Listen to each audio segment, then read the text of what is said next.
chronic pain and chronic stress trigger the autonomic nervous system. You are living in constant fight or flight. You can't heal in that state. You have to turn on your vagus nerve, rest and digest. But how? Stress is automatic, but relaxation is not.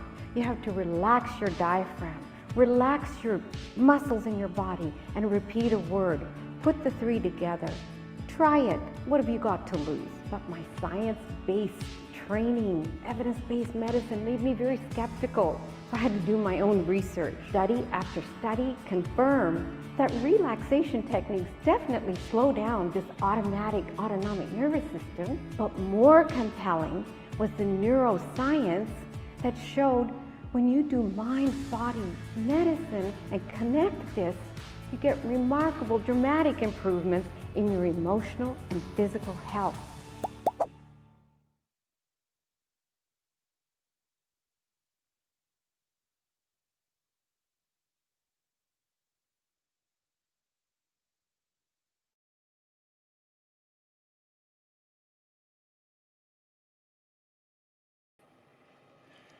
Well, good afternoon, friends. Good afternoon.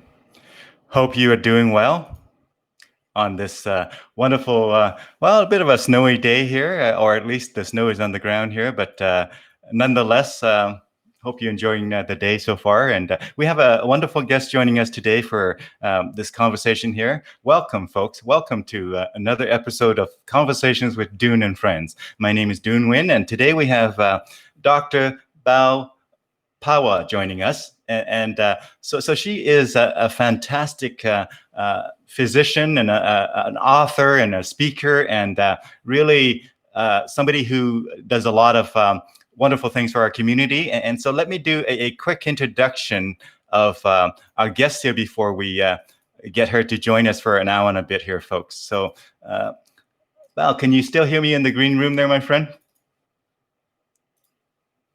Yeah. Wonderful, wonderful. So again, hopefully, grab a coffee or a tea or your favorite beverage and join us, folks. And we're going to have a wonderful conversation here about health and wellness. And so with that, let me tell you a bit about Dr. Bal Pawa here. Dr. Bal Pawa, Bachelor in Pharmaceutical and medical doctor, co-founder of Westcoast Women's Clinic, and health and wellness expert and best-selling author, as well as TEDx speaker. So Bal has 30 plus years in the health field as a physician with a focus on integrative medicine. She obtained certification in the mind, body, and medicine at the Harvard Medical School. She's also a certified menopause clinician and has completed additional studies through IFM, neuroplasticity, gut, brain, and autoimmune disease. Bal is a passionate advocate for bringing evidence-based medicine to the masses and empowering them to, with knowledge. She has been an invited speaker on radio, television, community events, and presented health lectures to corporations across Canada, USA, and the UK. Her TEDx talk has nearly 42,000 views, and in just a few months. Dr. Pawa's best-selling book, The Mind Body Cure, provides tools for herself, self-care, and as people struggle with reclaiming their health in the pandemic and the stress that has consumed our world. A clinical instructor at UBC Faculty of Medicine, Bal continues to inspire and mentor younger physicians. Currently, Dr. Pawa works with organizations to transform health in the workplace and optimizing employee performance, engagement, and productivity. The combination of her knowledge, experience, and passion makes her a sought-after speaker using unique REFRAME toolkit. So with that brief introduction, friends, please help me in welcoming Dr. Bal Pawa. How are you doing today, Bal? Good morning, Dune. I'm fantastic. It's a cloudy morning in Vancouver, and it's such a pleasure. I'm so happy to be here with you to have a conversation. Wonderful, wonderful. I know you have many Wonderful stories and uniquely human and overcoming great obstacles and challenges and whatnot that you'll share with us today, and the sort of tools and techniques that help us live a better life health-wise and body and mind. But tell us a bit more about your background, beyond the bio. Take us back to your beginnings and give us a bit of a further intro, if you could. Well, I'll start by saying, don't judge a book by its cover. And, having written a book, I'll say, don't judge me by the cover. I grew up actually in Newfoundland. My father immigrated there back in the 1960s, 1966. So I consider Newfoundland my home. I consider myself a maritimer, and loved the experience of growing up there. I got all my education there, in fact, right from grade 2 to high school. Then subsequently went on to do pharmacy, worked as a pharmacist, and then did my medicine there. And it wasn't until third year medical school I came to explore Vancouver, and I was doing a rotation at St. Paul's Hospital, and I met my husband, and then I basically ended up moving here. But I still go back to Newfoundland every 2 or 3 years. I love the people there. I just have a little problem with the weather now because I've been spoiled living here. Yeah. But you cannot take the Newfoundlander roots away from me. I really, really treasure my heritage of the Indian and the Newfoundland bicultural identity that I have. Well, that's fantastic. And I am being 100% truthful when I say that I have never met a Newfoundlander that I didn't instantly like. Okay. No, seriously. I have. You folks are always so friendly, and so it's just, as they call it, whether it's sociable or whether it's whatever the term is for the idea of just down to earth, and really just I've had employees who were Newfoundlanders. I have friends and speaking colleagues, and yourself and others, and I've just nothing but great things to say about your kind of interactions style, if you will. Yeah, I think the warmth and the continuity, people just, always immediately just assume that you're okay. There's no building up to here. You have to meet people, but it takes a long time to cultivate a relationship. There it's much faster because everyone knows something about each other, because they have that continuity of generations, and being an island, they have a very close-knit community. And I think that's a part of why they're so warm and friendly and inviting. They just assume everybody is like that. Yeah. So, well, thank you for sharing that. And, again, we as Canadians here, I happened to come to Canada when I was 13 from Vietnam. And so coming to Canada and snow and cold and everything, but we love it here, don't we? Yes. I don't think of any other home except Canada. So, yeah. So tell us a little bit about, we're going to start with the present day, and we're going to go back in sort of the past and sort of almost like in the time machine. We're going to go back to various times there in the timeline. But these days with COVID, what does your week look like these days? Well, as you know, the COVID pandemic has its own fallout, economically, and it's brought the world to its knees economically and financially and medically. Even the medical profession, we've been really humbled by this virus. But the biggest pandemic now, of course, is the fear, the uncertainty that surrounds the whole COVID, because of the number of deaths, the number of cases going up. I know in BC, we've just recently had brand new guidelines, and now we can't socialize. No one can come to your house. If you're going out for dinner, you have to sit at a table with your immediate family, preferably outdoors. So everybody's, having to live a new normal, and we don't know when this is going to be over. So fear and uncertainty create stress in the body. They travel on the same pathway as if there was a saber-toothed tiger chasing you and put you into fight or flight. So I have been dealing with a lot of people doing virtual medicine, of course, and getting them to realize their psychological state has such a profound impact on their medical state and how they can level the playing field. Yeah, and so thank you for sharing that. And maybe what I'd like to do is have you share the story of the day that you realized that your life, the trajectory or your work and your profession, and even your personal life was changed forever. Maybe tell us that story. We have a video clip that we'll share later on that sort of expands on that as well. But let's start there because that was a pivotal moment in your life. Tell us that story. Okay, so, it takes you back a few years. I was a young physician, fairly young, just a few years in practice, but I had moved to Vancouver. My life was perfect, really. I had two beautiful children. I had one on the way. I was pregnant, and I loved doing obstetrics. So that was a big focus of my family practice, is that I love to deliver babies and take women through their pregnancy. And so one evening I finished doing a beautiful delivery. It was a difficult, long delivery, but late, around 8 o'clock at night, I was just driving home and I was literally hit by a truck.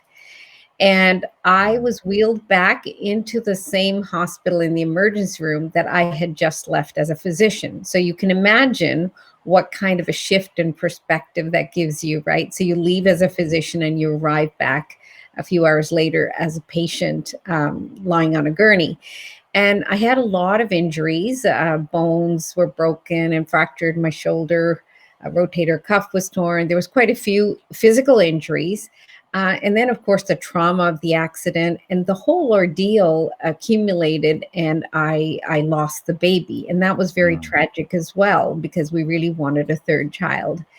And so the next 7 years, trying to recover myself emotionally, psychologically, physically, I had to navigate this medical system. And this medical system we have in Canada, I'm very grateful. It's wonderful. I would not be where I am today had it not been for all the interventions, the surgery. I had a collapsed lung. So all of those things, I appreciate the medical system. However, it made me realize, Dune, that this medical system is not built for prevention. It does not involve you as a patient. It's just intervention based. So what's a new drug I can give you for your pain? What's a new drug I can give you for sleep? What's a new drug I can give you for anti-anxiety? What's another surgery we can do to relieve the pain of the nerves? So it was always intervention based. And it wasn't until I had to go and do some retraining at Harvard. I didn't go there for myself. I went there to get retrained because I couldn't deliver babies anymore. And so I thought, what can I do? And I found out there was a lot of research going on at that university about the nervous system. And I said, well, maybe I could learn about that and counsel patients. And in doing so, it was the biggest transformation of my life, because I met a doctor who took a personal interest in my case and said, Bal, you cannot heal. So you heard that on the video. You can't heal if you're in fight or flight. And I was in fight or flight. I had chronic pain. I had post-traumatic stress, and both of those things turn on your fight or flight pathway. And he taught me how to shift out of that, get into rest and repair, and then my healing began. And that was the transformative turning point, you can say, in my life. Wow. And here I am today wanting to share this with everybody else and say, hey, if I can do it, and I've helped transform thousands of lives of patients that I've worked with, then I wanted to give that message to everybody else and say, look, you can do it too. Learn about your nervous system. Wonderful. Thank you for sharing that. And I can't imagine the 7 years that you went through and all of the challenges and pain and really it's just, in a way, your world was turned upside down. And in that upside down world, you eventually found somebody with some insights, with some knowledge that actually helped you turn that around. And of course, that took a lot of work on your part, but eventually you were able to overcome all of that and now have a new gain appreciation for this other aspects of medicine altogether, right? Yeah, I think that, things happen for a reason. I really believe it. And at the Mhm. time when I was going through that dark phase in my life, I wasn't, grateful. I wasn't happy that I was going through it. I had lost my career. I had lost my ability to play with my children. I was on drugs all the time, Mhm. for painkillers, and I became very depressed. It was a dark time.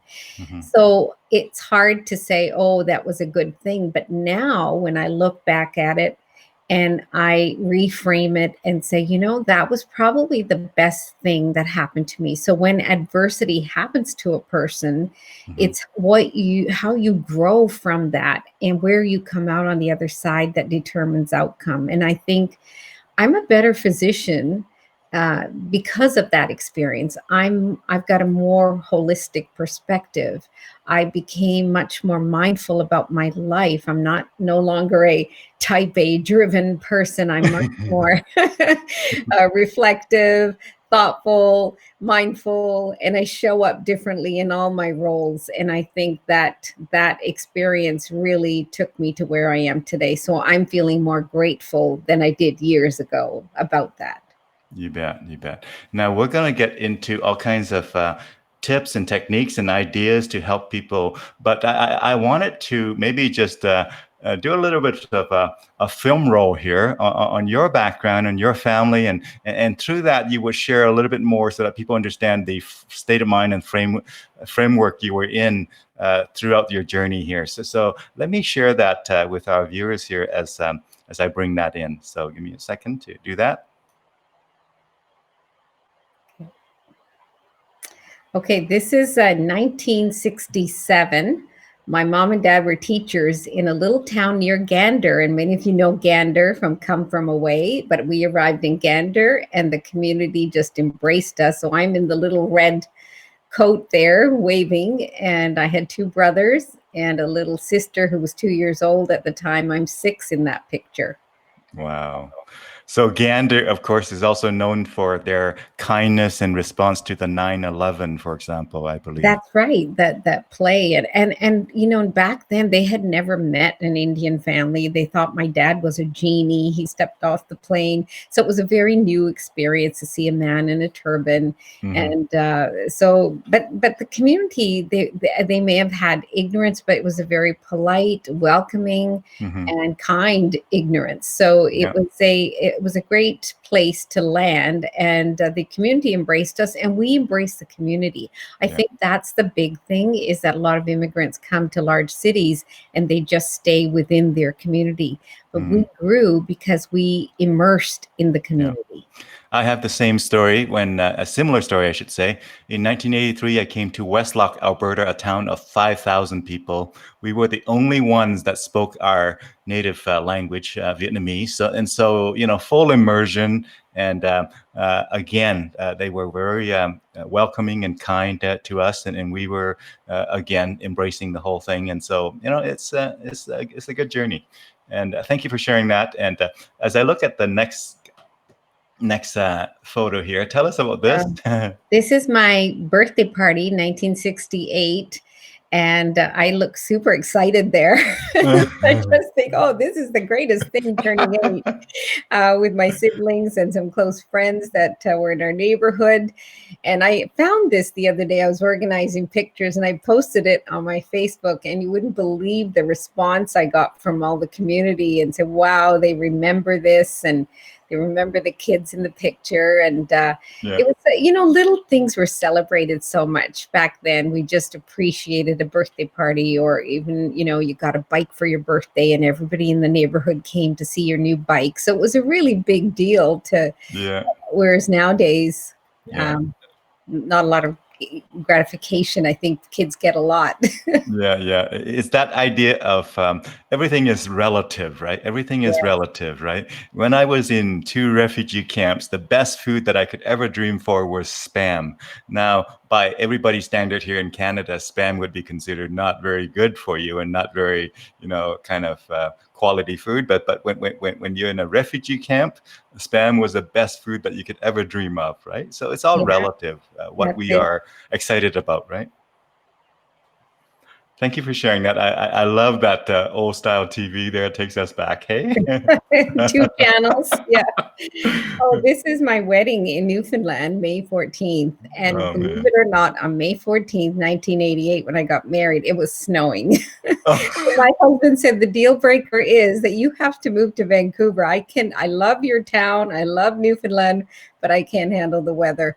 So I had a traditional Indian wedding but I had a justice of the peace because there was no Sikh priest in the town. Mhm. And it was the first time they've had an Indian wedding at the hotel there, the Radisson Hotel. But Mm. all my friends and childhood friends and medical school friends, pharmacy friends, all my worlds collided that day and came together. Nice. Fantastic. That's a beautiful story. And so he was from Vancouver then, or? My husband grew up in Alberta, actually. He had a Oh, similar story as you. He arrived when he was about 8 or 9 years old yeah. in Yeah. northern Alberta, Grand Prairie. And his parents were also teachers. So we were actually living parallel lives. And then he moved to Vancouver as soon as he graduated from optometry. So I met him when I came to do an elective at St. Paul's Hospital one summer. You went for schooling and you got something else in Yes, that's addition. right. And we had so many things in common and got along very well. But he went back and forth from Vancouver to St. John's and realized that, you know what, geographically we're far apart, but you're going to have to move to Vancouver. And to tell you the truth, I spent one summer here and I was sold. It was beautiful. And Yes. so I'm glad I'm near a coast. So I went from the East Coast to the West Coast. At least I'm, looking at oceans still. Yeah. Similar to my story, not quite as extreme, but I was, when we had kids already, I was trying to convince my wife to go out to Sherwood Park, which is really a town or city next to Edmonton, literally just adjacent to Edmonton, touching Yes. Edmonton. And so it's just a few minutes away. She thought that was way out in the boonies. And I wanted to buy an acreage. So she thought, no, acreage. She's a city gal. But of course, I show her a few benefits and of the acreage thing, and which is actually right in town here, and she loves it. She loved it, but it was a bit of a stretch for again what we're used to, right? What we're used to. It's how we adapt, isn't it? Adaptability is such a great skill set to have, and the quicker you can adapt to situations, the better. So this is me adapting to motherhood. So my son was about 3 and my daughter just turned 1 there. So this is just before the accident. Yeah. Wow. Yeah. Yeah, they're such an adorable age. Beautiful photos. Beautiful photos. This is a picture of us at the Olympics, and it was such a memory to have the Olympics on our back doorstep right there in Vancouver. There's the Olympic flame in the background, and we were so lucky that we were able to get tickets for the opening ceremonies. And wow, it just etched such a memory in our mind. Fantastic. Oh, this is my lovely daughter. She's now 29, and this is a trip we took of the Mediterranean cruise, and we love to travel, and the kids have been traveling with us ever since they were little, so they're very good travelers, and this cruise took us to about 12 different countries, and the kids were so enriched by it, I think. Do you have a surprise or something that you found surprising about one of those countries that you visited that you care to share, just to kind of reflect on that? Oh, Istanbul was such a big surprise. I had no idea. And so you have these concepts of Turkey, and I never imagined Turkey to be such a cosmopolitan country. And when I arrived in Istanbul, on the one hand, there was the old Byzantine Empire and Constantinople and all the museums. And on the other hand, there was such a cosmopolitan city, and they coexisted side by side. So they had the European and the Asian influence. Yeah. And it was such a big surprise. We ended up extending our stay and staying in Istanbul for 5 more days and explored Ephesus. And we think Canada is old, but when you are just driving along, he'll say, "Oh, that ruin there is about 3,000 years old," or that street up there is 10,000 years old, and you think, "Wow, there's so much history."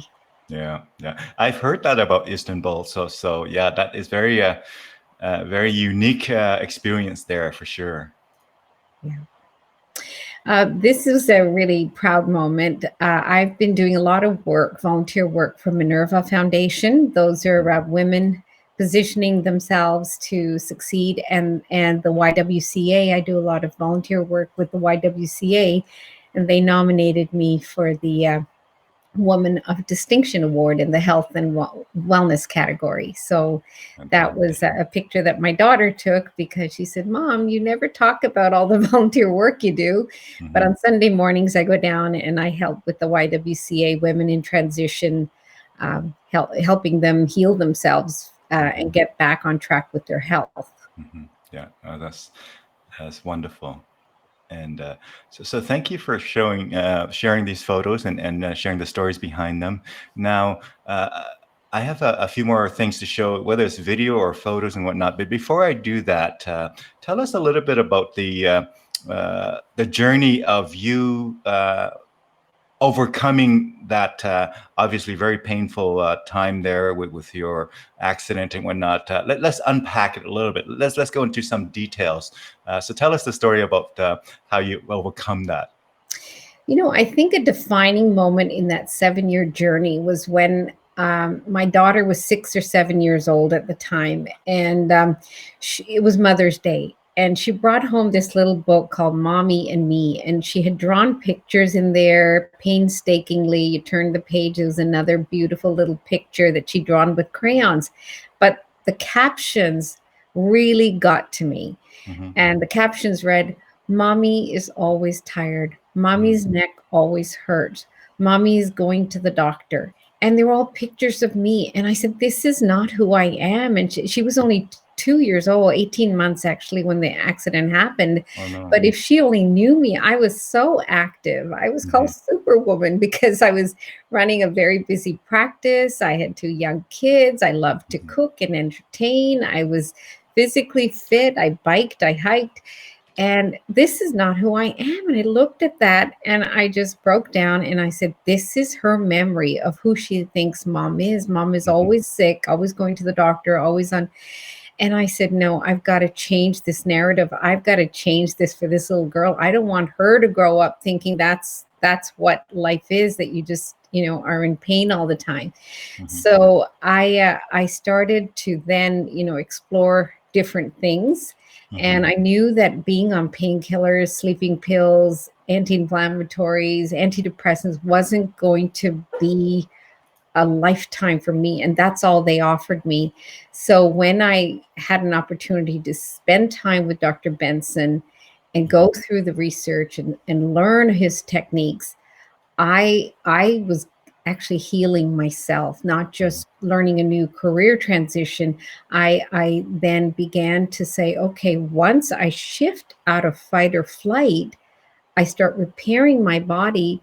Within a few months, I was able to make better choices with my thoughts. See, when you're sick all the time, when you're in chronic pain or chronic anxiety, your brain develops automatic neural circuits. So you think like that every day, Hmm. right, Dune? So if you have, the same thoughts every day, you're going to have the same results. Hmm. So thoughts are the language of the mind, Hmm. but feelings are the language of the body. And if I wanted to change how I was feeling, I had to go back and examine my mindset and change my thought patterns. So that was number one step. So becoming aware of myself and how I had programmed myself. I was victim mode. Oh my gosh, this happened to me. I lost my baby. I can't do my job. I can't do this. I was focusing on what I couldn't do. I was a Hmm. victim.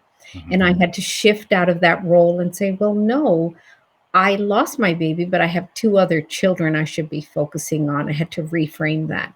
Okay, I can't deliver babies, but what else can I do? I can counsel patients, I can teach, I can do all kinds of other things as a physician. And so it was a real big epiphany to come from a different mindset and get out of the anxiety and pain and shift to rest and repair. But what I'm saying is, it wasn't just a physical transformation, it was very much emotional and psychological transformation as well. And that was the biggest transformation. And that's what allowed the physical transformation to occur and be sustained.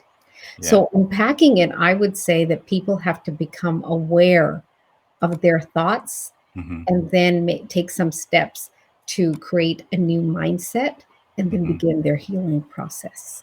Yeah. Now, I would love to, at this point, maybe show another video. Again, tell us about the TEDx talk that you were involved in, and where you did the TEDx talk. And I watched the whole thing. It was mesmerizing. It was fantastic. Awesome. Great job there. Thank you. Yeah, and so this is just a short clip of it that I'm going to bring up. And so tell us about the TEDx talk while I bring this up. So again, I was lecturing to some people at SFU, and someone said, why don't you talk about this? All this stuff you have in your head, you should share on TED. So I applied for TED, and they want an idea that's worth sharing. And of course, everyone knows that stress causes disease. I don't think that was the new idea. The new idea I had worth sharing is that stress, it impacts our nervous system. If I could unpack this big, complicated autonomic nervous system to the world and let them know, like, if you can control and regulate your nervous system, you can actually create health. That was my big idea. So when I got up there during the TED talk, you have to go through a lot of training. I was selected out of many, many different people. There's quite a process. They said, well, why are you so passionate about your message? And I told them about the accident. They said, well, you have to talk about the accident. And I said, well, I'm kind of, it's a private thing I went through. I feel like I would be judged as a doctor, that I couldn't even heal myself. How could I heal others? There is an undeniable, And so then I thought, this is something that would make me very vulnerable. But I felt the fear and I did it anyway. And so maybe now you can show the clip, but they actually encouraged me to tell my story. Yeah, and I'm so glad they did, because it was really powerful. And as I mentioned in the intro there, 42,000 views in just a few weeks, I understand. And it's gone up. Yeah, it has gone up since then. And so let me just go ahead and cue it up here. And so let me do that. I believe this is the one. Hold on. Body connection.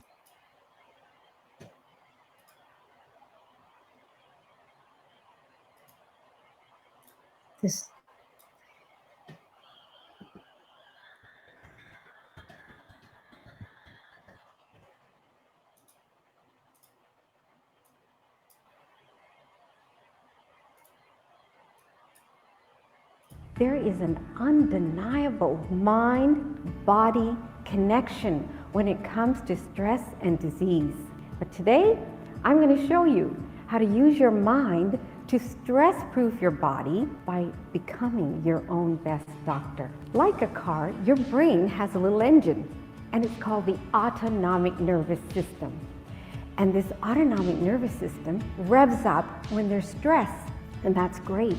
When we had to run away from external dangers like saber-toothed tigers, that fight-flight reaction was important. But nowadays, those prehistoric tigers are replaced by tigers that roam in our mind.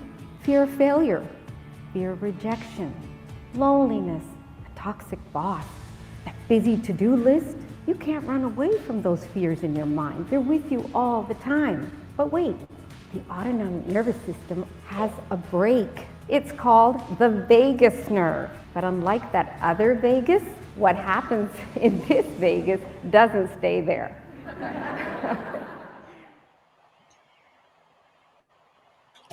Fantastic. Thank you for, again, I would encourage our folks to go ahead and watch the entire thing, 18 minutes or so on TEDx, and links are provided in the, certainly in the show notes, as well as the advertising post earlier. But congratulations on a job well done. And thank you for doing that, because I think it helped a lot of people. Thank you. And I just want to give a shout out to CAPS at this time too, because joining CAPS was probably a really good thing to help me find my voice and give me the confidence. And I was actually coached for the TED Talk also by a CAPS member. So I just want to say that it's a great association as well. Yeah. Let me put it up here. Yeah, I typed that correctly while I have this little space there. And so you and I are both member of that. And I've been a member since 2010, and it's a wonderful organization. Been to every convention so far, so 10 conventions in person. But of course, this year we're doing it virtual this year. All virtual, yeah. Yeah, sign of the time. So tell us a bit more about, so after working through that, you're now on a new mission of really renewed and different focus on really this mind and body. Tell us about the book that you wrote, and I'm going to bring up that book cover there, so you can maybe share a little bit about the book that you wrote. Okay. So the book project began after I was giving talks in the community, and I was at one particular event, and there was a legal firm downtown. And I gave my talk, and I talked about how profoundly we are connected from our thoughts to our biology. And at the end of the presentation, there was a huge standing ovation. I felt great. But then this lawyer came up to me and she said, "Well, do you have a handout about what you just talked about?" And I said, "No, I actually don't." She said, "Do you have a book?" And I said, "Well, there are different books that talk about different things." She said, "No, you have to get whatever's in your head out onto paper. You have to write a book." And she gave me her card. And she was a lawyer who had also written a book, and said, "I'm going to email you and hold you accountable." And so she actually emailed me and took it upon herself to watch me transform my message into a book proposal, and then have the book proposal accepted by several companies. And finally, I selected Greystone, and been very, very happy with this publishing company. And that was 3 or 4 years ago. And Dune, I had no idea that 3 or 4 years ago, when I wrote the book on stress, that it would be released during a pandemic. I had no idea. But so when it was released on September 15th of this year, of course, CBC National picked it up, Global News picked it up, CTV. So everybody wanted to talk about stress and the pandemic of stress. So then it sold out in the first day, and then it went into second print. So I was very lucky, because what I wanted mostly, my passion is just to get the message out there to people that you need to take charge of your health.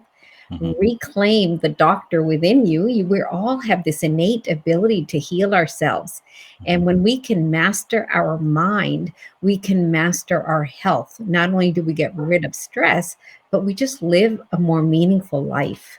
Yeah. So I wanted that message to go out to the masses. And this book has really helped to do that. And that gives me immense gratification. And I feel very at this stage in my career, I feel like I would have done a good service and paid it forward to the community if I can get this toolkit to people. That's fantastic. And again, congratulations and thank you.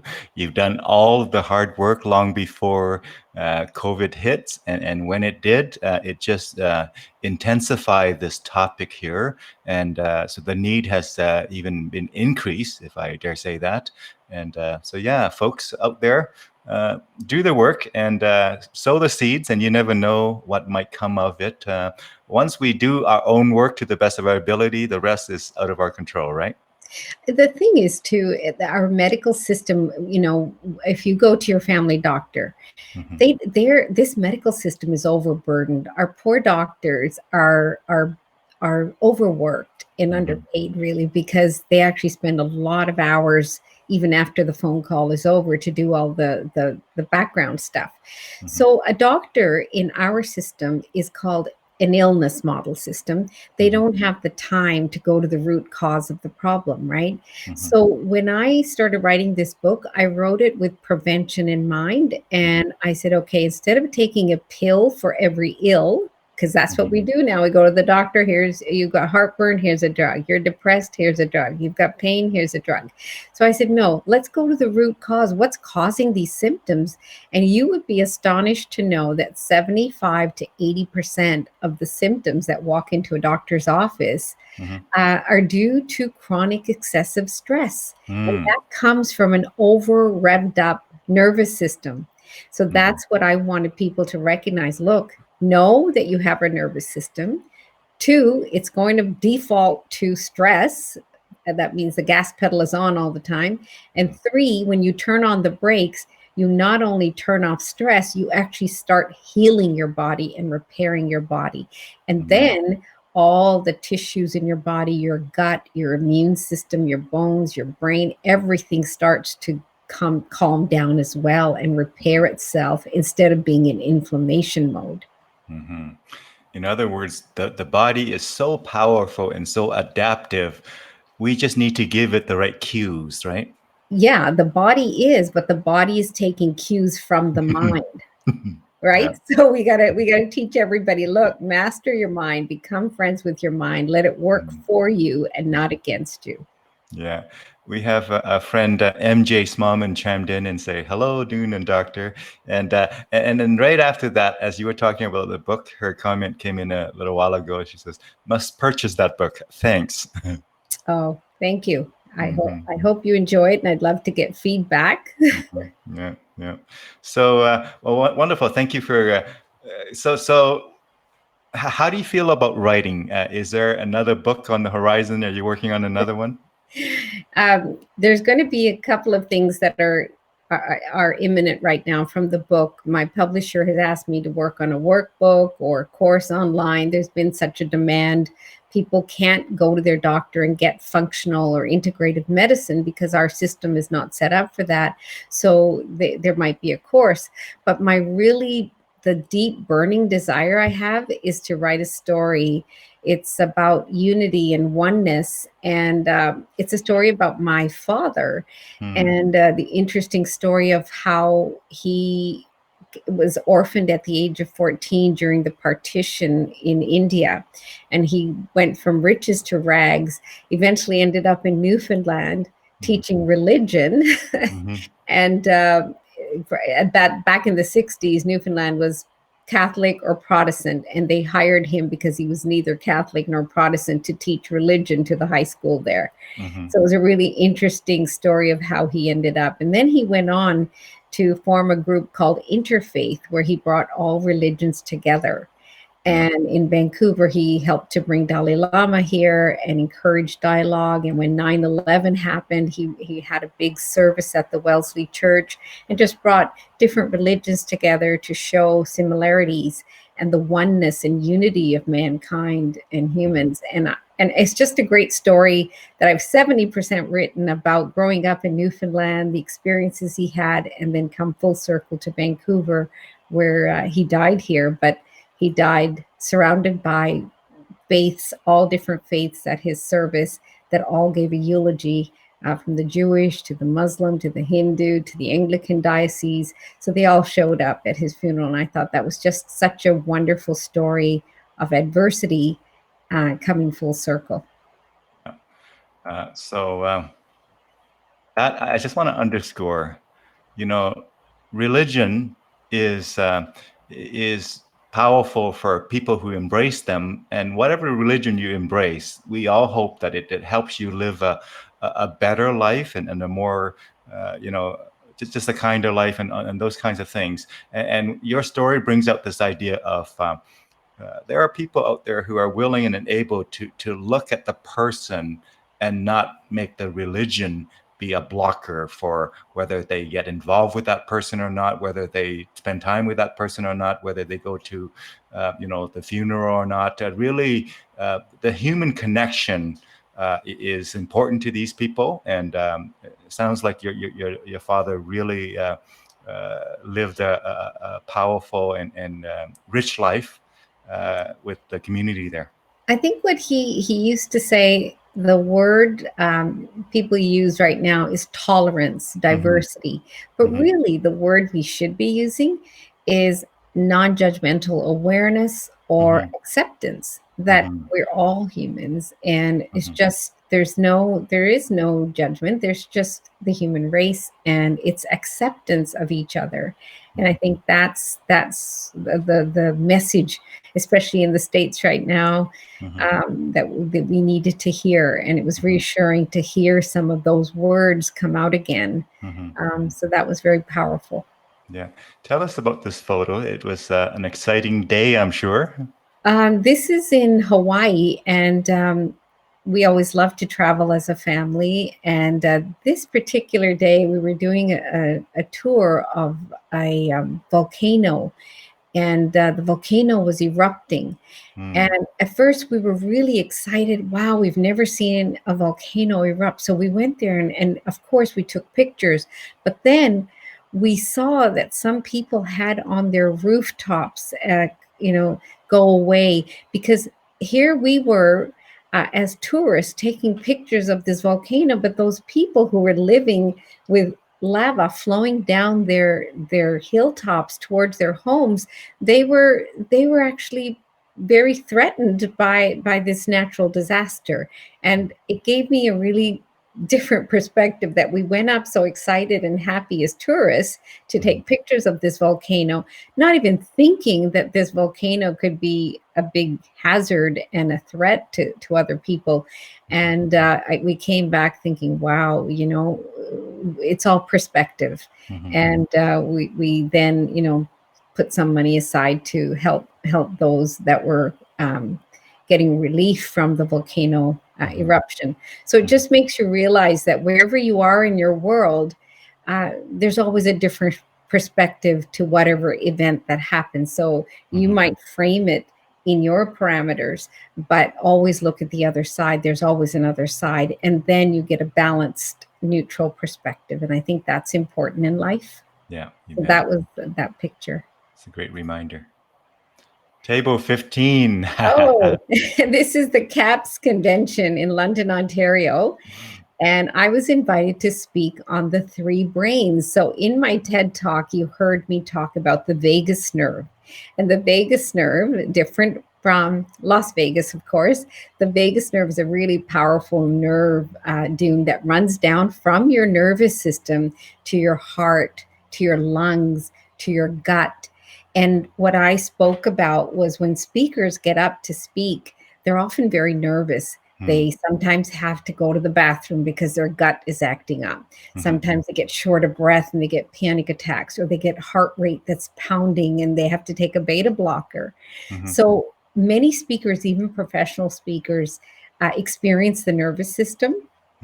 And I wanted to teach them how to regain control of their vagus nerve and use their three brains, because the vagus nerve has a cardiac nervous system, a gut nervous system, and a respiratory nervous system. So I wanted to teach them the three brains. How do you engage your three brains before you speak?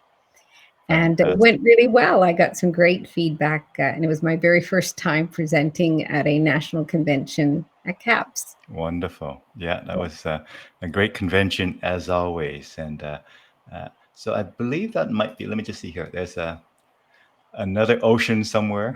Yeah, I believe that's in, that's also in a different island, Kauai, in our 25th anniversary, and our kids.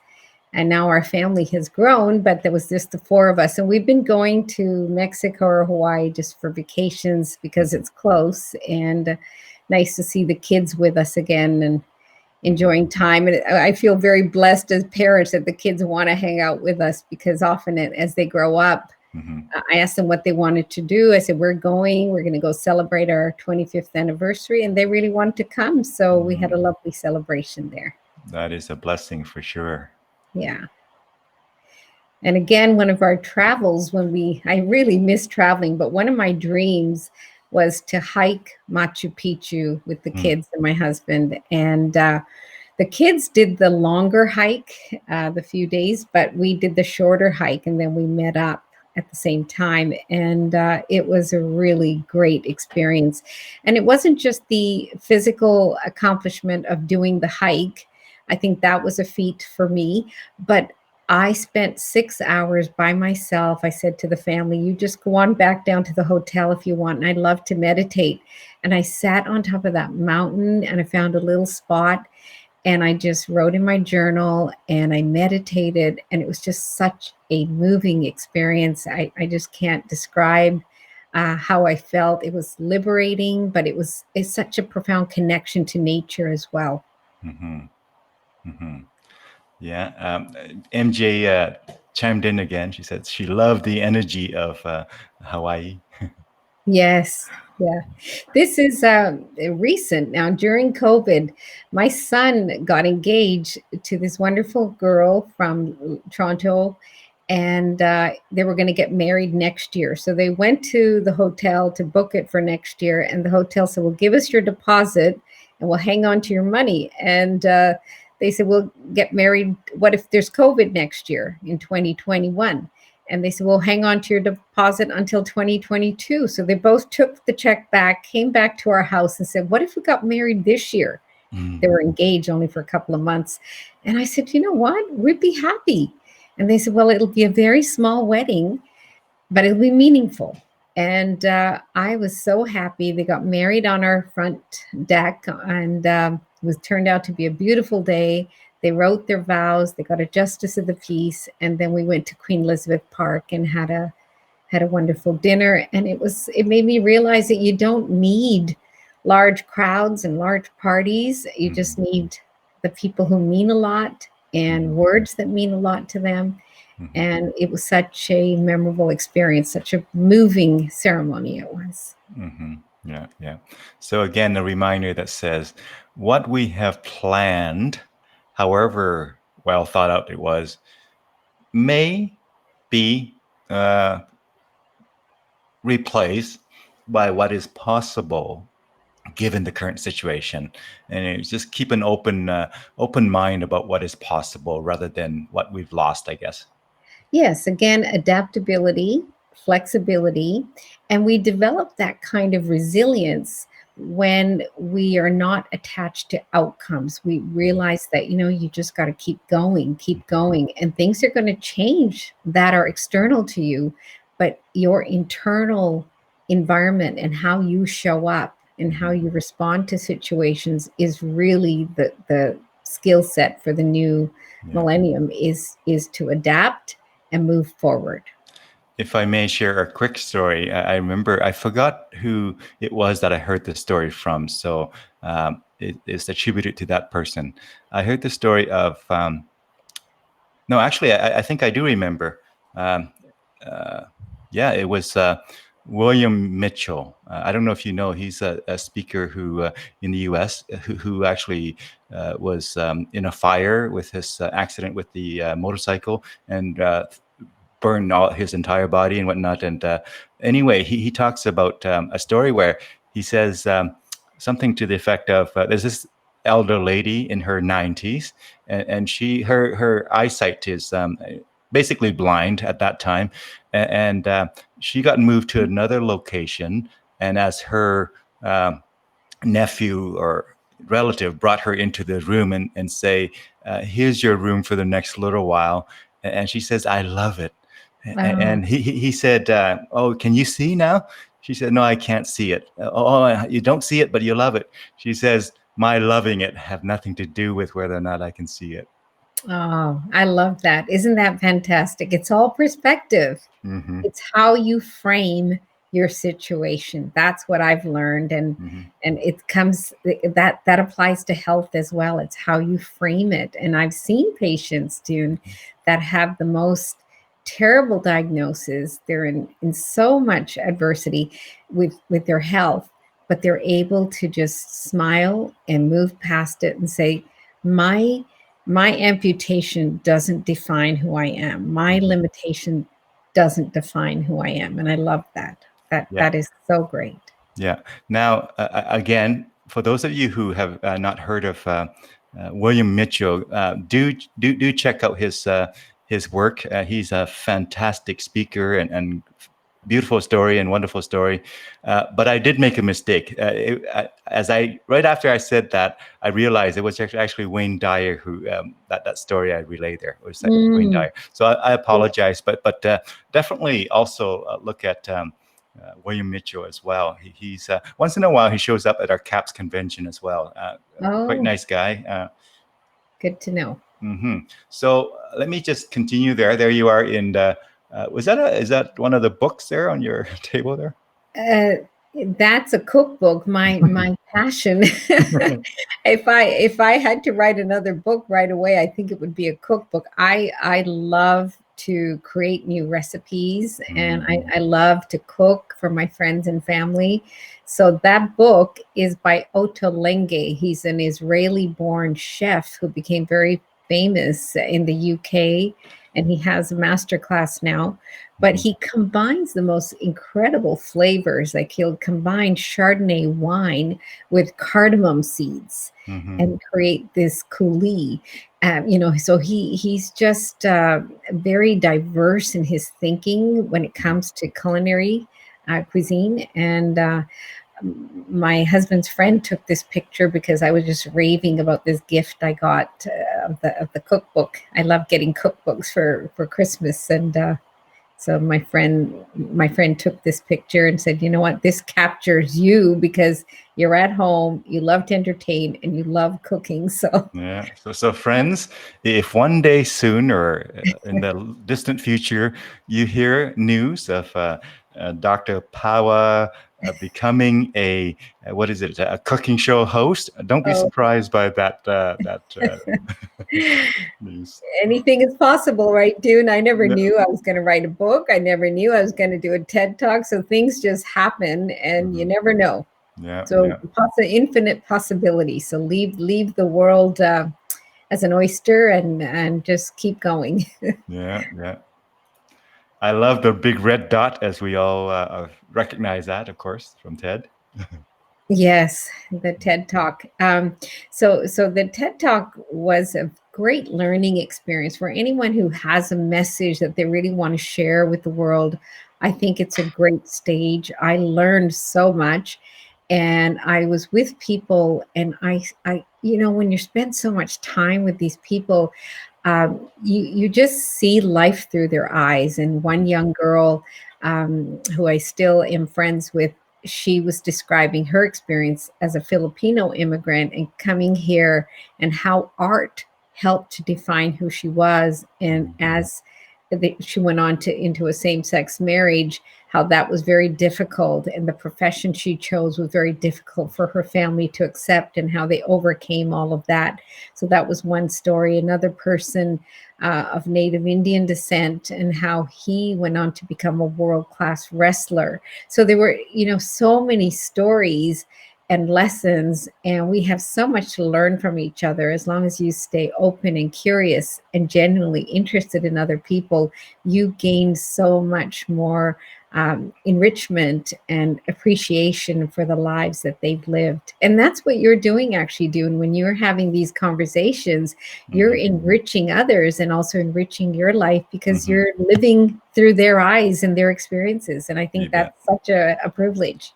There's an old quote that goes, the teacher arrives when the student is ready to learn, right? That's correct. Yeah. My father always said that. He's a teacher. Yeah, fantastic. I love it. Let me just see here. MJ, have a question for you. She says, how do you mentor younger physicians? What is the main message that you might send to younger physicians? Thank you, MJ. That's a great question. So the younger physicians, I have one in my clinic right now, and I'm mentoring another one. She began when she was in high school, and I went to do a talk at York House, and then she started asking me about women in medicine. And I said, look, when I graduated from high school, I didn't even think about doing medicine. I was only 16 years old. I thought girls should be nurses. So I applied to nursing school. But I was too young. They said you had to be 18. And then I went into pharmacy and went to medicine. So I said, I'm so glad that you're thinking about a career in healthcare. So I mentored her as a very young student. She went on to do medicine and then women's health. Now the doctors I mentor are at UBC Medical School already, and they want to go into a residency program. And I always take the opportunity to teach them about integrative health. I said, don't just become a doctor who treats a symptom, treat the whole person.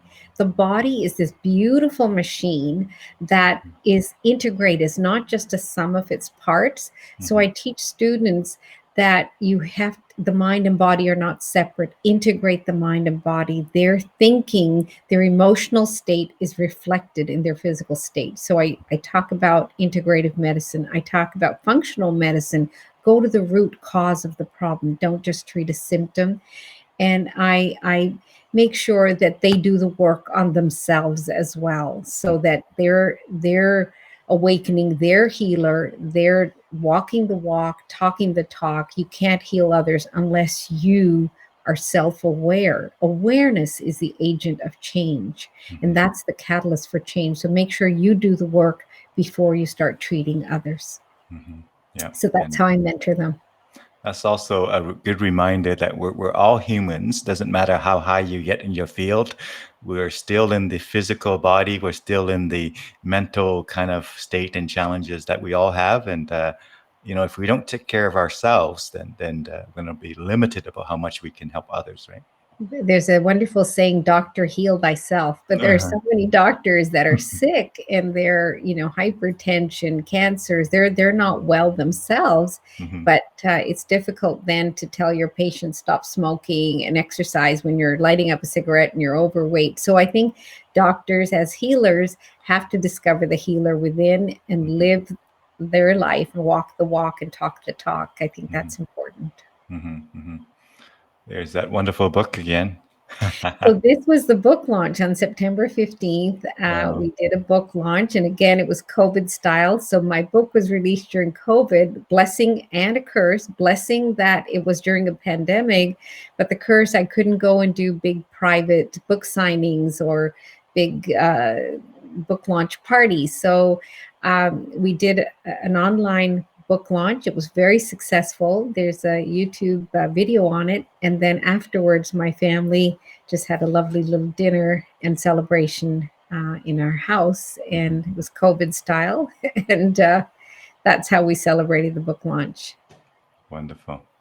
Yeah. Again, thank you, MJ, for your chiming in of various comments and questions. That's always add to the conversation here. So again, Dr. Pawa, thank you so much for sharing. We got lots more to share yet. We're going to run for a little while yet. So tell us a little bit about Shirley. I believe that you were on her show a little while back. Shirley, of course, is of the Menopause Chicks, and is Shirley Weir. Tell us a little bit about her and your thoughts on that conversation that you had. I initially met Shirley. She came as a attendant for my seminars. I was giving a lot of seminars on women's hormones and women's health, and she attended, and she was so inspired by what I said. She actually wrote a book called Mokita. It's about the truth of menopause. And she was struggling because she was going to all these doctors and not getting anywhere with her menopause symptoms. So she asked me to co-author a chapter in her book called Mokita. And I had no idea that I was going to write a book, but I wrote a chapter in her book. And she went on to develop a wonderful community called Menopause Chicks. And it's a huge community where she empowers women to learn about their bodies and navigate perimenopause and menopause, but in doing so, looking at the role of stress and diet and sleep and all of that. And Shirley was nominated for a Woman of Distinction Award as well. And then our paths crossed again. And then our paths crossed just recently when my book came out, and Shirley invited me to speak on her menopause community. And I was honored and privileged because she has such a great following, and she's a great advocate for women's health and imparting knowledge. There's so much knowledge and information, Dune, that's out there. But navigating those topics and bringing credible information to her community, I applaud her for her efforts, because she's been really great at advocating for women. And it's when Dr. terrific. Pawa agreed. All right, I'm gonna just bring it in here, and we'll just get a little bit of a sense of the conversation here. It's so there it is, and I'm gonna hit play here. Let me know if you can hear the sound. Okay. Yeah, just starting up here. Because tonight's guest is very, very dear to my heart. She originally, I think yesterday I called you a rock star. You have rock star status in this world, and that is because I knew of your work long before I met you. I remember the very first day that I started my research on perimenopause, and I went to one of your information evenings at the Westcoast Women's Clinic, and you have left a lasting impression on me ever since. And when Dr. Pawa agreed to be a co-author of Mokita, I knew that I could do this. And then shortly after that, 12 other women's health professionals said yes as well, and that's how that book came to be. But what we are celebrating tonight is Dr. Pawa's new book, which is called The Mind-Body Cure. It's not out yet. It hits the bookstores, chapters in particular, on September 15th. It's The Mind-Body Cure, How to Heal Your Pain, Anxiety, and Fatigue by Controlling Chronic Stress. Dr. Pawa is a pharmacist, a physician, a women's midlife and hormone health expert. She's the co-founder of the Westcoast Women's Clinic in Vancouver. She's a Harvard-trained mind-body expert. And she's an author a couple of times. So, I mean, how amazing is that? And I think it's really amazing that she has taken time out of her busy schedule, her busy book launch schedule, to spend the evening with Menopause Chicks. So without further ado, I would like to welcome my friend and the esteemed Dr. Bal Pawa. And you have to turn your mute button off. There you go. Hello, everyone. Thank you. Thank you, Shirley. Those were very kind words, and I hope I can meet some of your expectations for the evening, because there's a lot to cover here tonight. I just want to tell you, ladies and gentlemen, if there's any gentlemen on the call, that when I started the Westcoast Women's Clinic 20 years ago, I thought that it was going to be a little bit of mind-body medicine, but integrated. So tell us a bit more about the, I want to, again, highlight the fact that you've been on a lot of different interviews, whether it's Global TV, whether it's CBC Edmonton or CBC in general, or many different media outlets, as well as, collaborating with folks like Shirley from, again, the Menopause Chicks there. I sort of showed her website there as well. You can see on the screen there. And tell us about why that is important for you to collaborate with folks like that. Dune, my passion project at this stage in my career, I was a very busy GP. I'm busier than I want to be, but I think it's really important now more than ever that people start taking charge of their health. And I can't do it alone by getting the message out there. The book is very helpful, but when I have people that are credible in passing information to others, such as Shirley is doing, or yourself, who are willing to help me get the message out there that is transformative, that's going to help people, I recognize that it takes a world, it takes a huge community to get something as complicated as the autonomic nervous system to the masses, but that's been my dream, that I can take something that was just reserved for medical doctors and researchers, this autonomic nervous system. But if it's so important for people to know that their stress is linked to their nervous system and their nervous system can actually create health, then I need all the help I can get as collaborators to help me spread that message. And I have no secondary gain. That's my only agenda, is to get the message out there. And I know that I can make a difference one-on-one with a patient, but I can make a larger impact and a greater impact with the spoken word. So that's why I'm willing to take my time to come and speak with people. If it'll help just one person to transform their life, that makes my work worth it. It's my legacy. In other words, that is what I want to leave this world with, is that I left people with some tools to make a better life for themselves, better health outcomes for themselves. So folks, if you wanted to check out really the website there, I'm just going to put the website on screen so that folks can just see it quickly and easily here. And so again, I want to underscore the idea of when you do have a message to share, do look out for collaborators and similar like-minded people to really join the journey rather than do it all on your own, kind of a thing. And that's a great reminder for all of us, myself included. Well, so that's wonderful. Thank you. Yeah. And thank you for doing your good work, Dune, because you're bringing so many people who are passionate about what they've experienced, or they have a message to share, and you're sharing it with your audience. So I think that's a great service that you're doing as well. So thank you.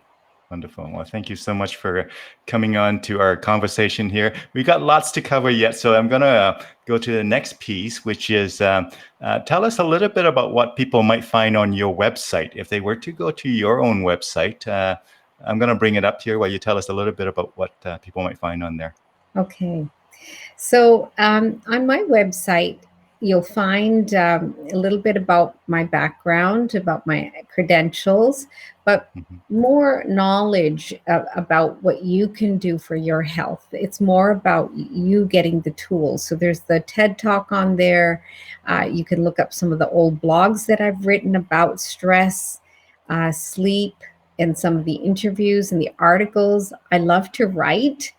And so I've written a lot of articles on sleep and cortisol and some of the other topics that you'll see there. So on the website, it's not just a website to say, okay, there's Dr. Bal Pawa. It's actually packed with a lot of information. So if you want to look up old articles, you want to look up my, I made some teaching videos on there. So I've just tried to use my website as a source of information and as a resource so that people can use it to better their health outcomes. MJ chimed in again here. She felt the same way about the importance of conversations like this, and I'm glad to be a part of that. I look forward to hearing each guest and learn lots from each guest for sure. And thank you again for sharing your stories and your insights today. Thank you, MJ. Yeah. So, Dr. Pawa, as we look at your website, people can go there. I had put the website address there. It's pretty simple. It's drbalpawa.com. So, so check it out. You have your phone number on there, your email address. You're definitely are reachable via the web there. And I wanted to maybe take a look at a few more photos and hear stories around these photos. Now, the photo that I'm going to bring up are the ones, let me just go there. And one of the photos is this one here of, well, I'm just going to bring it right in and we can look at it together in just a moment here. So, but while I'm doing that, tell us your thought on this, idea of multi-discipline or multitasking, or however you want to call it, where in your career, yes, you do the whole medicine and practice medicine and whatnot, but you also do other things, whether it's speaking, whether it's reaching out to people and coach them and whatnot. Tell us your perspective on rounding your own time allocation, if you will, rather than just focusing on just one thing and doing that's just that one thing. Yeah. So Dune, I think that, people are very,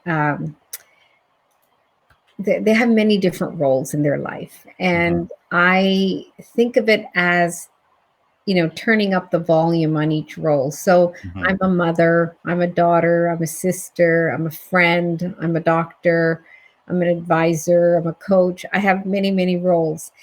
And sometimes people turn up the volume on one role so that they just identify with their job only. And I think that's not that healthy. Some women just become very identified with being a mother, and that may not be healthy for their child or themselves. And there are others who just turn up the volume on each role. But I think it's really important for us to recognize the balance and see who we are at the essence of our individuality. So if it makes you happy to be a mother, yes, of course, be a mother. Do all the roles, but do yourself the justice of recognizing who you are. Your job on this planet in your journey is to be true to yourself, be authentic with who you are, and then live your life accordingly.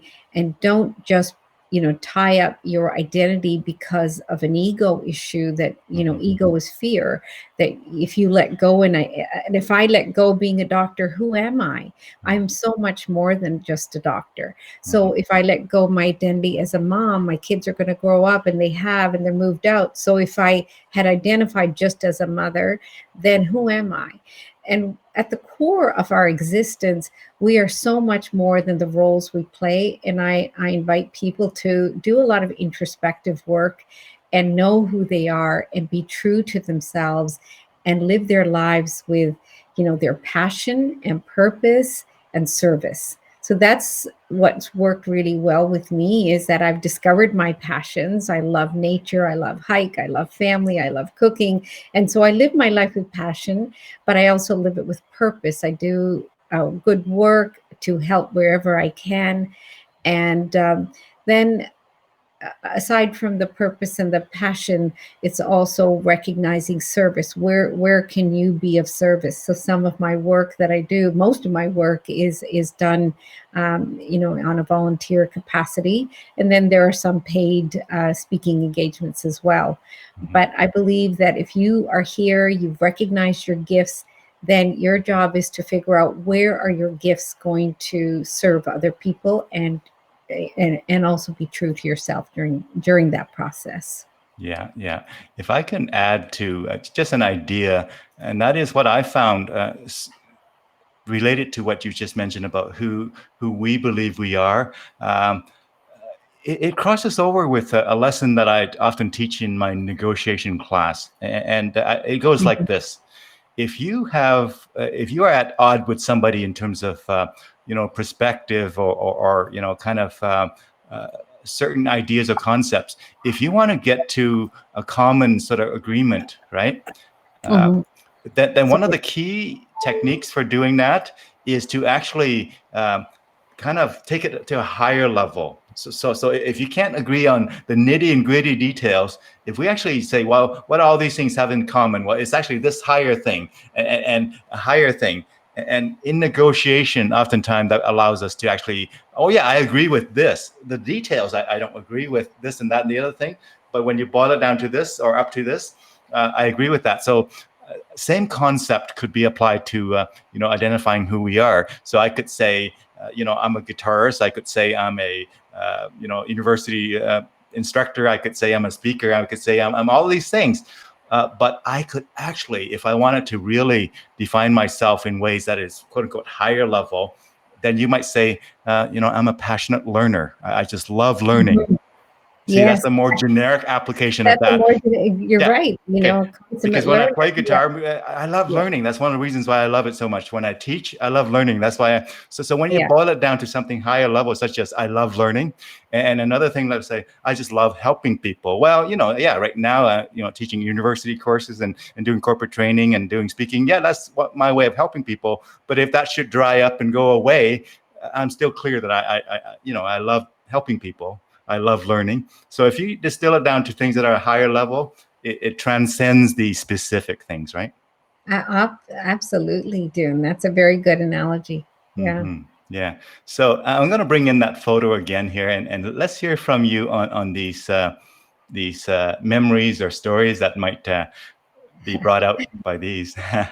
This is my daughter, and she's a biomedical engineer. And what I'm so proud of is that she's a very independent thinker. And as a woman, I just applaud the fact that she went into a profession that was largely male dominated. Mechanical engineering Hmm. at Columbia University was predominantly male, Hmm. even to this day.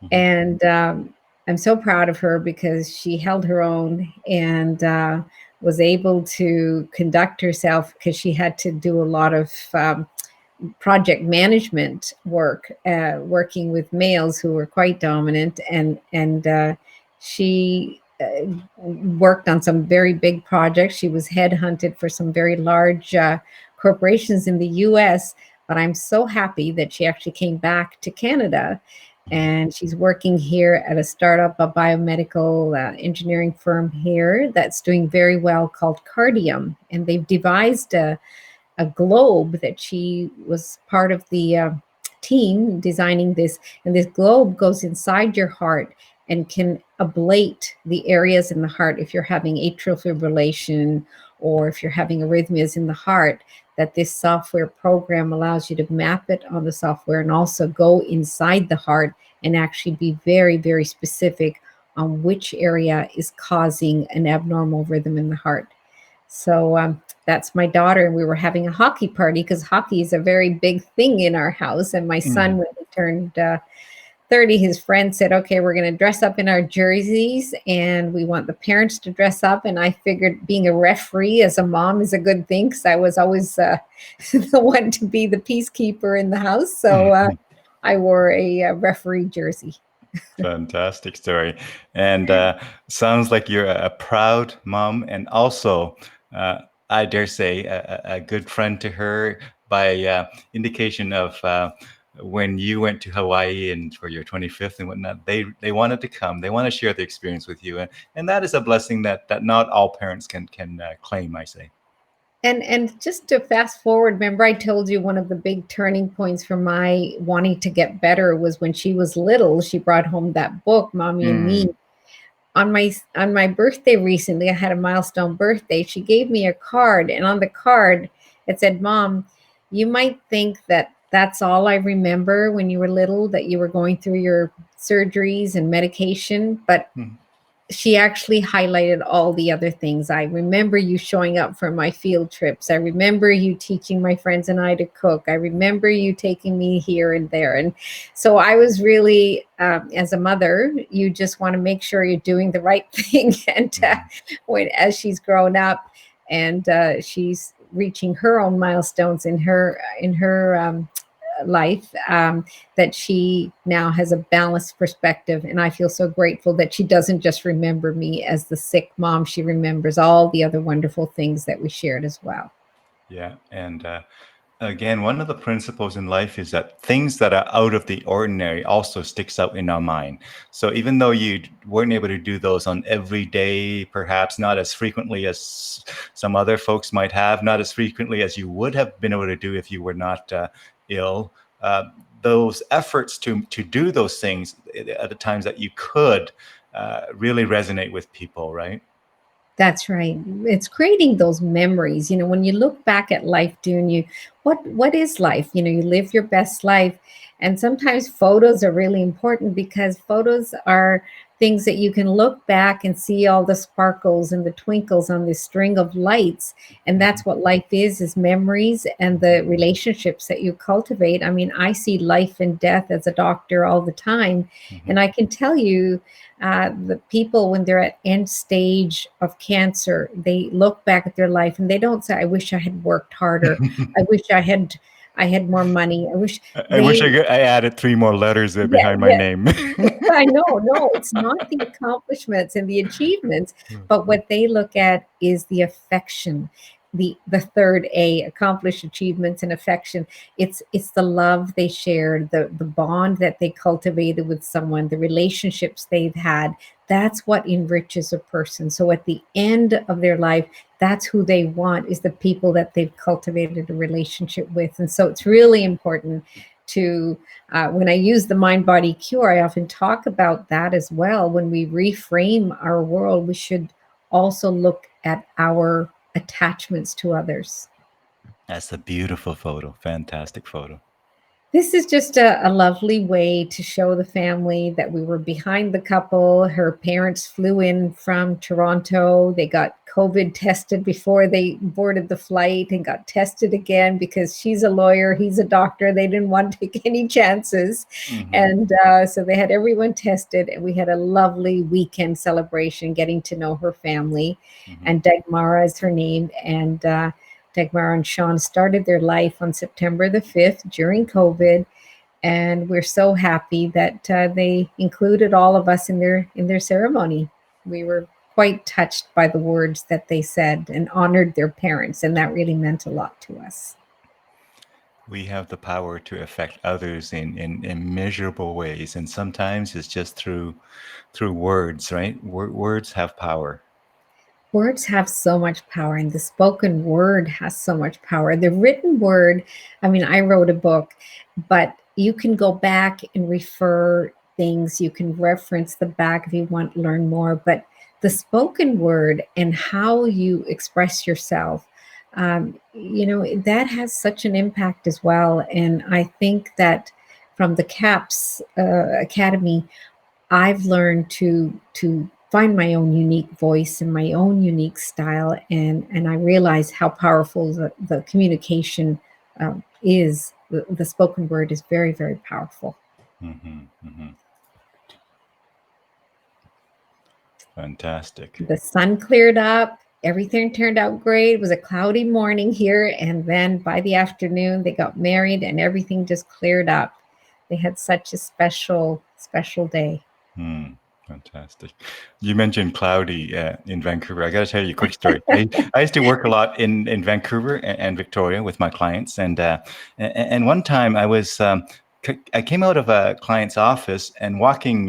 It was in New West, so walking down the hill there towards the quay there, and I pop up my umbrella like I always do. Walking down, we were busy, and my companion looked over at me and said, "Hey, Dune, it's like sunny outside. Why are you popping up your cat?" Automatic behavior. I walked out. I put up the cat. Yeah. You want to experience the weather? You can get all 4 seasons in one day here in Vancouver. Yes, especially if you drive up the mountain or something like that. Hey. And when we get a chance, we should talk about the REFRAME toolkit too. About this book, about this picture after this picture. Absolutely. Yeah. This I really wanted you to know the story behind. Dune, can you imagine? You've probably had a favorite high school teacher. This was my English teacher at my graduation in 1976. I was only 16, but she would encourage me to write stories and essays. Now, I haven't seen her since I finished high school. Mm-hmm. And out of the blue, I get a Facebook message from my English teacher 2 months ago when my book released, and she's in Ottawa, retired. She must be in her 80s. And she said, "Bal, I just read your book and I can still hear the familiar cadence in your voice." And she said, "I give you an A+ on your book." Basically, it was the best compliment I ever received. Can you imagine? Your English teacher reaches out to you how many years later, how many decades later, and she found my book in Ottawa at a chapter store and wanted to acknowledge it. And I feel so grateful to her. So it's a big shout out to teachers that you may not know it, but you have so much influence on your students. I mean, look at this. I credit my writing, my love of writing, to the encouragement and confidence that she instilled in me at that young age. Mm-hmm, mm-hmm. Fantastic story. Thank you for sharing that. I love this photo. Just love it. There's that book again, and again, congratulations on that. And now you said you have I've. Do you have a photo on that? I think I sent you the REFRAME toolkit. It's a bookmark. Okay. You might have it. I've sent it to you, and you can give it to all your listeners if they want to download it as well. But it encapsulates the whole. Let me book. put you up on screen here so that you can people can see better what. Okay, so I guess I can do it this way. There you go. Yeah. REFRAME toolkit, right? Yeah. And I love the word reframe because it's a great word to help people step back and say, what's another way I can look at this? So, for example, with the COVID pandemic, we can say, well, what are some good things that came out of it? We can. I mean, there's so many jokes about it. There's people who are feeling grateful about it. Of course, there's the bad things with it too. But we can, whatever we focus our attention on, that's what will grow. So I like that word because you can reframe your health. So I'll go through this acronym, Dune, if you have a couple of minutes. We have all the time you want. Okay, so the reframe, the R, the first R, this is reframe your health for better immune system, reframe your health for overall, just to take charge, find the innate healer within. R is for reset. The reset is the breath, mind, and word. So in the TED Talk that you may get time to watch, I talk about the importance of breathing, mindfulness, and picking a word. So BMW. So you all get a BMW if you watch that talk. So that BMW is a great way to reset your nervous system. The E in reframe. Okay, yeah. Is for exercise. Now, everyone knows exercise is good for you, but many people don't know that exercise actually burns off cortisol and adrenaline, your stress hormones. And they don't know that exercise actually improves their immune system because when you move your muscles, you're moving your lymph around as well. So the E is for exercise. The F is for food. And don't you know that when you're stressed, what kind of foods do you choose? You'll choose more sugary snacks. You'll choose carb foods. You'll choose more alcohol, more coffee. But when you have a very calm, grounded mind, you make better choices for food. So F is for food, but recognizing that being mindful when you eat is a very good way to digest. The R in reframe, the second R is for rest. Get off technology sometimes. Now, we've been on technology and we're so grateful for technology, but if you stay on technology all the time, you're doing a number on your nervous system and your immune system. So we've studied kids who are on their phone, and we found that every time their phone dinged, their heart rate went up, their blood pressure went up. So when we get attached to our phone and are constantly at the command of all those text messages, we're actually running down our nervous system. So get off the phone for a couple of hours, go in nature, spend some time, be alone, do some introspective work. The A in reframe is for assess and awareness. Earlier, you and I were talking about awareness. So where does it all begin? When you want to change something, the first step is to become aware of yourself, become aware of your thoughts, assess your internal dialogue. You can't change what's outside of you. We can't change when COVID is going to be over. We can't change when the vaccine arrives. Thank God we have some hope now for a vaccine. But we can change how we show up and respond. And so that's really important. Your internal environment is more important for you to control than try to exercise control on something that you have no control over. All right. So try to focus on your breathing, your thoughts, your awareness. The M is for mindset. Mindset is where we look at the world through a lens. And if we can figure out a mindset that is resilient, and we're looking at the world where we are responsive but not reactive, that's a much better mindset to have. So eventually when we practice breathing, we practice awareness, we form a very courageous mindset with strength. We build it on trust, not fear. But most of us live in fear. So we have to shift out of fear into trust. Mhm. And the last E, Dune, is for patients who need to get examined. If your symptoms are severe, I mean, people show up with stress in all kinds of ways. Some people have hypertension, some people have eczema, some people have irritable bowel syndrome, some people get autoimmune diseases. I'm not sure where your body is going to show its stress, but if your symptoms are severe, make sure you get examined. We still need our doctors. I want you to find your internal doctor, your innate ability to heal and prevent disease, but I also want you to know you still need to have a doctor because you may need an intervention. It's Not- about having both. In other words, be part of the solution, but not the only Oh my solution. goodness, you just took the words right out of my mouth. That's exactly it. Be a part of the solution. Yeah. Did I spell reframe correctly? You can correct my grammar there. Reframe. Got it. Perfect. Yeah, reframe. That's the toolkit. And I sent you the PDF, so if your listeners want to download it, they can. Yeah, I'll bring that PDF in a moment here. You also mentioned BMW. Now, for those of you who listen to the TED Talk, you hear two different meaning of BMW.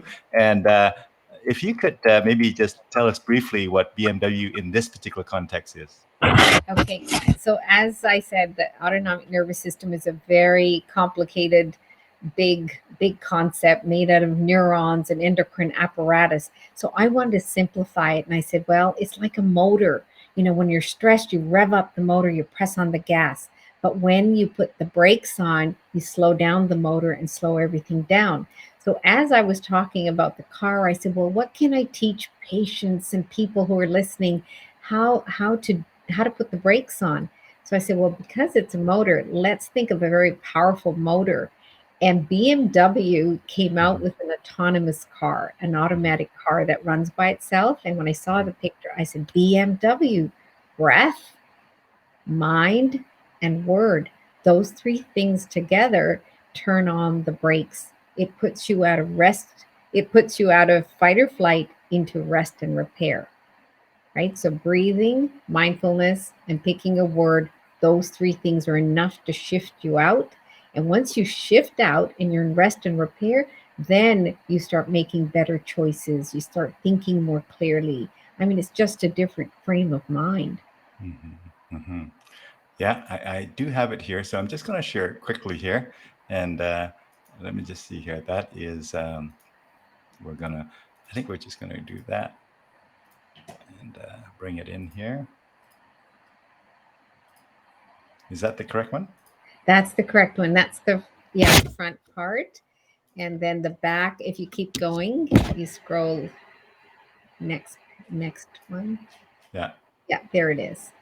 So so if anybody wants just a little summary of the last chapter, that's a good way. It's a good way to just remember. And if you can't remember anything else, remember the BMW. Mm-hmm. That's a great way to slow down the nervous system. Wonderful. And that's the first step. Wonderful. Thank you for that. Now, I do have a couple other things for you. One of those things is I'm going to just quickly mention as an example. Now, tell us about the journey with what was global news and all these different news outlets that reach out to you when your book was released. Tell us a bit of a story behind that. The global news, first they asked me to just comment on the stress pandemic and why that was going to make us sicker, because when you're stressed, you're actually doing a disservice to your immune system. So the nervous system, the new field of medicine, Dune, is called psychoneuroimmunology. That means your psychology affects your nervous system and your nervous system affects your immune system. So they want to know, how does that work? So I explained that. And then they called me back and they wanted me to talk about the REFRAME toolkit. And what can we do to give people some tools to improve their immune system. So then I talked about that as well. Mm-hmm. Let's just play a few seconds of this just to get a sense of Well, what if you could cure your pain, anxiety, and fatigue just by managing stress better? A Vancouver-based doctor claims you can do just that, and she's sharing her advice in a new book called The Mind-Body Cure. And Dr. Bal Pawa is joining us now to talk more about it. Good morning, Dr. Pawa. Thank you for being here. Good morning, Neetu. Great to be here. We're glad to be talking to you about this, especially during this pandemic when so many people are struggling with this. Now, this book is based on your own experience with chronic stress. So let's start with that. Tell us about your experience. Well, I was a very busy physician doing a lot of deliveries, babies, and I delivered a baby one night. And on the way home, I was literally hit by a truck. And that began a huge epiphany, first of all, that as a doctor, I had to navigate the system for 7 years with chronic pain, fractures, collapsed lung, lots of things going on. And I began to see that this system is wonderful for intervention, but there's something missing: prevention and involving the patient in their care. And through my 30 years of clinical experience, I have now just changed the way I practice medicine by making sure that patients are educated about their own healthcare and they are given the tools, and patients have the ability to heal themselves. And yes, we do need intervention sometime, but we really have to help them prevent disease. That is so powerful. And speaking of education, we're often taught that mental well-being and physical well-being are two separate things. How connected are they? They're profoundly connected. When you learn that over 75% of the symptoms that walk into a doctor's office, things like heartburn, insomnia, muscle tension, headaches, I can go on and on. All those symptoms, you can bring it right back to too many hormones of stress, cortisol and adrenaline.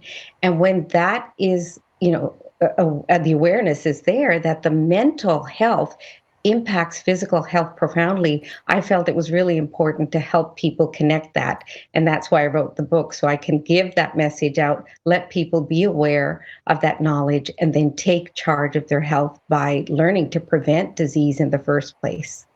And moving to your advice in the minute we have left here, we all seem to be dealing with some extra stress these days brought on by the COVID-19 crisis. What are some things we should be doing to alleviate that stress? Well, there are a number of things. In my book, I talk about the REFRAME toolkit. I wanted people to have the tools, but very quickly we can just do simple things like deep breathing techniques. That's something you can control. You can't control what's out there. You can't control breathing. You can control whether you react or respond. So using your mind to bring it all back and say, okay, there's a different way to look at this. Let's reframe the situation and respond, because in the end, we're all going to get through this pandemic. We're all going to be okay, but we're working from a place of fear and uncertainty, and that's creating a lot of stress in our body. Dr. Bal Pawa joining us this morning. Thank you so much for your helpful insights. Thank you. Fantastic. Thank you for sharing your message and your insights, I dare I say, globally and also in our communities as well. And I'm so grateful you've been able to join us for a wonderful conversation here. Before we wrap it up, though, I'd like to ask you, are there topics or aspects that you wanted to talk about that we haven't gotten to yet, Val? I mean, it's such a broad topic that the book covers so much, gut and brain connection. I really just wanted, my main message to people is that recognize the ability of your mind, how powerful it is to help create health. That's number one. Number two is to make sure that you learn how to connect the dots. So start paying attention, become aware when you're stressed. How does your body feel? Where does it show up? So learn to connect the dots. And in the book, I teach you how to then, once you've connected the dots, how to better address those symptoms and reverse them. So if it's gut problems, looking at ways to alleviate that. If you need help with calming down the nervous system, I provide details on how to do that. So I think it's just giving people back their power, reclaim your power, and find the healer within. Mm-hmm. Yeah. Wonderful. Well, thank you for sharing that. And tell us a little bit about, I know you love music as well. Perhaps you don't spend nearly as much time with music as I do, but tell us about your thoughts on music. Yeah. So again, I said, don't judge a book by its cover, but I actually love rock and roll music, and I love listening to all the old stuff, Beatles, Rolling Stones, Bob Seger, Al Stewart, so all my genre, I guess. And I blast it. So on a Saturday morning, if I'm at home by myself or I'm in the car, I love to sing and I love to belt out some good songs. And I also love some quieter music, like Barbara Streisand's music too. Um, but I think music and dance are shifting people out of their left brain and into their right brain. So the right brain is the creative brain, and left brain is what we call the survival brain. So that's where your analysis paralysis happens. When we think all the time, we're always thinking about our to-do list, but it turns on cortisol and adrenaline. But when we shift into music and dance, we're shifting into what we call right brain activity. And then we're turning on different chemicals in our brain and different hormones. And that's really good. That speaks to the soul of the mind, body, and soul. That speaks to the holistic part of our bodies. So it's really essential. And I'm passionate about music too. Yeah, yeah. I hang around with a lot of musicians, and they certainly believe in the power of music, and they certainly believe in the power of movements. And again, our body and minds, if we give it the right cues, then it would do what it does with those cues. And if we're sitting all of the time, never move, never get excited, never get, we have to almost like direct our brain, if you will. Well, sitting is the new smoking. But what I loved the other day, you might have seen it on the news, and I write about it in the book too, that it's not just the mind-body connection, but it's the body-mind connection. So this movie clip that you might see on CBC showed an old lady in her 90s, and she's got Alzheimer's. She can't walk. She can't move. She can't remember anything. She's just sitting in a wheelchair. But she was a ballerina in her day. And when they played one of her highlight songs that she performed on stage, this woman who's old and decrepit comes to life. Her body starts to move in the same posture as if she was performing on the stage. Wow. So when I write about that in the book, that our muscles carry memory. And so sometimes, just playing music will help dance and movement, and it sends signals back up to the brain. So it's not just the mind sending signals to the body, but it's also the body sending signals back to the mind and the brain. And the mind and brain are two different things, which we'll talk about at another time, because I know we're out of time now for sure. What you just said there resonate with me so much so that I have a saying that I love to say, and that is that I say, smile if you want to be happy. Yeah. Because the saying that we typically hear is smile if you're happy. That's but right. The reverse is also true. Smile if you want to be happy, because again, the smile is a physical thing, and it sends signal back to our brain that says, oh, this guy must be happy, right? So that's right. Yeah, that's what they showed in a study. So you're not far off. They actually showed in an academic study that when they took depressed patients and taught them to smile and laugh again, those muscles in their face and their crinkles when they their eyebrows and their facial expressions, those muscles actually sent messages back to the brain and improved serotonin levels. So I think we always say, where does the mind live? How do we measure the mind? Well, the mind lives in all our cells. It's a consciousness. And I think that we don't realize that our cells in our body carry memory as well. Yeah. And so when we hear music and dance, it's stimulating all the cells in your body, and it's great for brain. Well, this is wonderful. I really enjoy the holistic conversation, not just about medicine, not just about the mind and heart, mind and body connection, but also many other aspects of, again, the whole human experience that you share with us here, back from your journey, Newfoundland days and Vancouver and all the different things in between. So as we wrap up here, let's do a couple of things. One is, if you could summarize it for our viewers who might be tuning in later on here in the broadcast, maybe 3 sentiments or 3 words or 3 things, what might it be? Those 3 things that you want people to keep in mind. One would be to realize the importance of mindset. It's easy to change your mind. It's not easy to change your mindset. So be careful about the mindset you are cultivating. That's the lens when you view the world. 2 is to recognize the importance of the nervous system. And that holds the key. If you can understand your nervous system and then shift it, I think that would be the key. And the 3rd is don't underestimate the power of connection, gratitude, and humor. So stay connected with your friends. And we are biologically hardwired to be happy, to be grateful, to live in sort of a divine peace. And that helps our nervous system, which helps our health. Yeah. Well, wonderful. Now, I'm just, so we're going to wrap up in just a moment here. And after we've done everything, if you could just hang around in the green room for just another minute, that would be great. I'll give you a high five in there.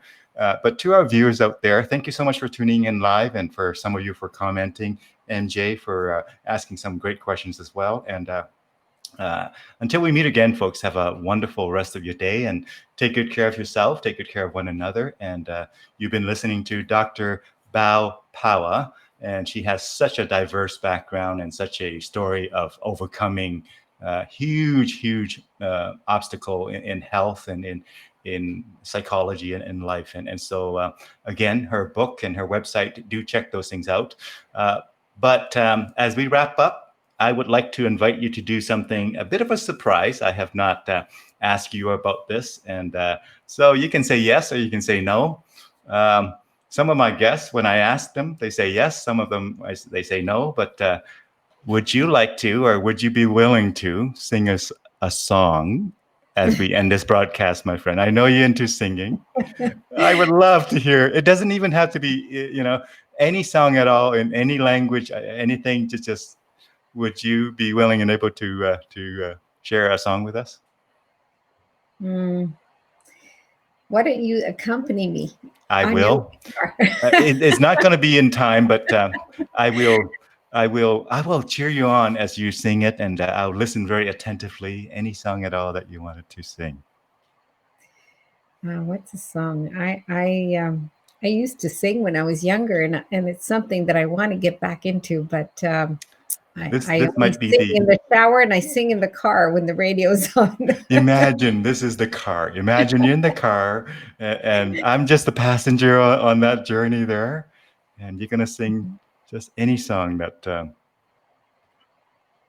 I'll sing a one line. Okay, you bet. Okay, it's from a Bette Midler song. And by the way, when you start singing, if it feels good, just keep on singing. And it's about love.